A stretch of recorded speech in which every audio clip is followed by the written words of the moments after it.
So, there is some blood on his helmet. Blood on his helmet. That is a really cool image that I didn't notice when we were watching on the big That's going to be screen. really cool. Cosplay is going to be showing up as the bloodied the dirty, Finn. bloody Finn, yeah.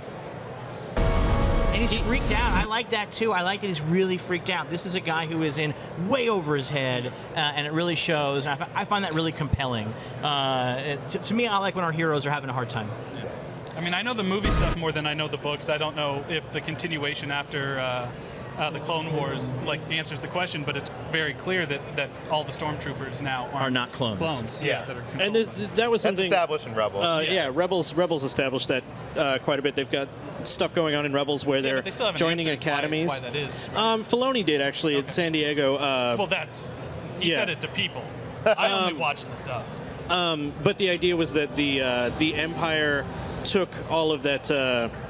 They took the clones and the Jedi sort of gave them individuality, and then it was too expensive to create the clones. So when they just started drafting people, the Empire took all these individuals and forced all the individuality out of them. And so here we have a shot that looks very much like shots from The Empire Strikes Back of Darth Vader's Star Destroyer. What are those ships going towards it, though? It looks like some sort of Imperial shuttle. Could that be the shuttle from the earlier shot? Could this be the evacuation that we were sort of thinking about? It's possible. Always in motion is the future. But there's a lot of other shuttles here, A lot too. of cool new designs, And then we have this. That is a stormtrooper with a cape. That is a stormtrooper who appears to be made of chrome. That is a highly reflective and metallic image. That is another awesome image. That cape is unreal. The black with the red lining is incredible. Well, in the framing too, you see the old Death Star pattern in the background and too. then this red over here. This is such a great shot. Yeah, it just shows evil. Yeah, it just shows bad guy. So cool. Screams bad. I can't wait to see cosplayers in the Chrome Trooper costume. Next celebration. This is going to be. I'm excited to see how they pull that off. And I think the 501st will be excited to get capes into their their official repertoire. And then we've got BB-8 creeping around a corner of the Millennium Falcon. Much like Princess Leia creeping around the corner of her ship in the opening of the original Star Wars. I just wanted to say that, we were talking about this before the live cast, is that I think BB-8 is like the hero of the day. When he or she came out on stage, that was an incredibly cool moment. That was like, this is magic. It was all for real. Fun. Yeah, for those that aren't watching, BB-8 rolled on stage. There was no gimbal, no whatever, remote controlled. There's no person amazing. in there, and the head operates separately from the ball. Magnets, I'm assuming, but it's the Force. But it looks like something really futuristic and crazy. I was so excited.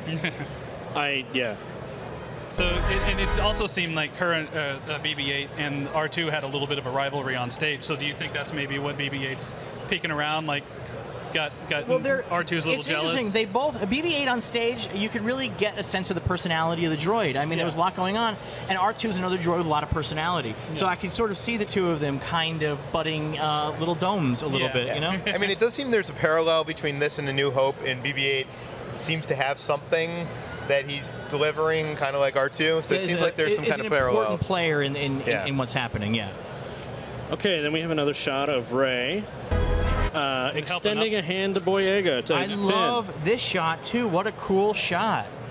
Well, and he's unsure. This shot is so Star Wars. This is like such a...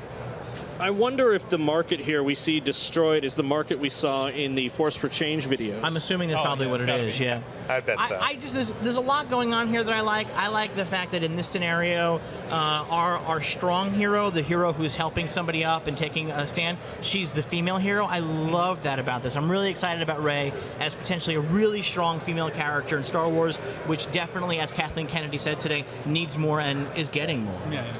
And she may be our new hero in this whole saga. I think she could be the new lead. Yeah, it's really incredible. And then we've got the Millennium Falcon. Which is sort of a continuation of a shot that we had seen in the original teaser trailer of the Millennium Falcon being chased on Jakku. We thought it was technically at the time, but we chased on Jakku by TIE fighters. And of course, where they take the battle is what makes that that clip so incredible. And again, that was the moment where the audience went nuts at that. Yes. And that looks like the engine of a Star Destroyer. That is the engine of a Star Destroyer. That is looks really like a incredible. Super Star Destroyer, no? That might be a Super Star, yeah. My question is, who's piloting it? Knowing what's coming next in the trailer, who's behind the wheel of that ship? I would bet that it is Rey and Finn. Yeah. I would actually bet that as well. Yeah. Or maybe this is Han back behind the cockpit, Showing up. showing them how to do it. You know, I would actually bet you that a lot of what we're seeing in this trailer is very early in the movie. I bet we're seeing very little that comes out of the first. This is like all the first 30 minutes or 40 minutes of the movie we're seeing in general, which is exciting because there's so much cool stuff, and it's just the first act. Yeah. That's so neat. Oh, there's that zoom in That zoom shot. is so good. I That's love so that zoom. JJ too. Yeah. That's yeah. Oh, new TIE fighter pilot. Very cool. Also metallic. Yeah. So do you think that might be possibly the Is that Gwendolyn Christie? stripe on the suit, or is I it think a that is a reflection? painted stripe. That is Yeah? really neat. That is really neat. Yeah, well, it could be the light. Who knows? No, it's No, painted that's on. painted on. That's cool. I like that a lot. I like the tubes coming out the Yeah. side, and I love that it's just an update on this stuff from the original trilogy. It's not like these like huge new things. We're seeing like images that like remind us of what we loved. Nobody walked in and said, I think we have to redesign this from the ground up. The idea was this is an evolutionary step in the universe. It's the same universe. Yeah. this is very reminiscent of the Millennium Falcon's escape from Death Star 2, Yep. and that was the last Wonder if shot. it's going to lose a chunk of it. It loses another radar dish, and then Blasters up. This is the Crossbow up. moment that got me teary-eyed. Yeah, I hate to admit it, but this is the moment where I kind of choked up, and I was like, wow, I didn't think that I had that in me anymore, but here I am getting choked up. Yeah, I mean, it's not Harrison Ford coming in and Choked up. Yeah, I mean, it's not Harrison Ford coming in and trying to be Han Solo again. It was Han Solo again. Him and Chewie standing next to each other, guns ready in the But Falcon. not just that. The line Chewie, we're home. Yeah, it's just like who. Yeah, it's If great. you have a heart, I've gotten so many texts from so many friends and stuff. Everybody I know is like in tears. Yeah, it's after great. this And you know line. what's really great? Also, I think that as for fans of the original trilogy, the big question mark is that as excited as we are to have the originals return, the question always is revisiting old friends and old characters 30 years later. You wonder, is it going to be the same? Is that going to capture the same magic? This 2 seconds of footage lays so much of that to rest. You were like, oh, okay, yeah, 100%. Like, that's Han Solo. He's back. He's older. Also a cool jacket again. And it's Harrison Ford looking like he's actually He's excited engaged. to. He's there. He's with it. And so a lot of the fears I think that we had of like maybe it's best to leave those characters in that trilogy. They lifted for me. I'm like, no, this is perfect. This is 100% Han Solo. There was an argument I was having on Twitter. Maybe you guys, being nerds, can help. Should Chewie be a little grayer? Let's talk about That's a good point. I think Wookiee lifespans. How old is Chewie? Chewie was 200 in the classic trilogy. So he's He's about 230 now. 230 now, and 30 years seems like it's probably a blip A very on small his. amount Yeah. for a Wookiee. Yeah. Not a small amount for a human. No. Well, I mean, Chewie's life debt is he's going to live past it. Let's just say that. He'll be fine. He'll go on to live another day. What a classic. This is. This could be just a restaging of a shot from the original film, but it doesn't feel like it's just aping. It doesn't feel like it's just ripping off. It feels like a continuation and the next step. It's so And cool. then I felt the same way about the final Millennium Falcon shot in the first teaser. And, so JJ and his crew are picking really great. Why are their shots to guns end. raised? Who are they shooting at? Who are they threatening to get back onto their ship? Well, that's the best part is that he say, "Oh, we're home," and they have their guns raised. Yeah. So Yeah.